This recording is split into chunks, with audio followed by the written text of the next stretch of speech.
वज़ीर सिंध मुराद अली शाह कहते हैं पीपल्स पार्टी किसी भी सियासी जमात पर पाबंदी के हक में नहीं है, लेकिन इस बात को तय करना होगा कि कौन सी सियासी जमात है और कौन सी नहीं। बोले हलीम आदिल शेख को सिंध में कायदे हिज़्ब इख्तिलाफ के ओहदे से हटाने का कोई इरादा नहीं है, लेकिन उनको असेंबली में आकर दलील से मुकाबला करना चाहिए। वज़ीर आला सिंध ने इन ख्यालात का इजहार प्रोग्राम नेशनल डिबेट में किया, जो आज रात 11 बजे नशर किया जाएगा।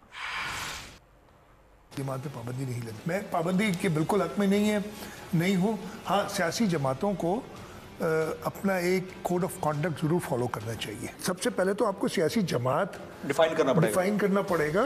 तो सियासी जमात को पाबंदी नहीं होनी चाहिए, लेकिन पहले उसको सियासी जमात बनना पड़ेगा। सबसे पहले तो हम नहीं हटाना चाह रहे, पीपल्स पार्टी बिल्कुल नहीं हटाना चाह रही, कोई ऐसी चीज़ नहीं, ऐसा कुछ भी नहीं है। उनको चाहिए कि वो आए, अगर उन्हें डर है किसी चीज़ का तो वो तो फेस करना पड़ेगा ना। वो रिस्पॉन्सिबिलिटी अपनी नहीं पूरी कर रहे और ब्लेम पाकिस्तान पीपल्स पार्टी को डाल रहे हैं, ये बिल्कुल नामुनासिब है। सिंध असेंबली में अपोजिशन लीडर कौन होगा? एमक्यू पाकिस्तान ने खातून एमपीए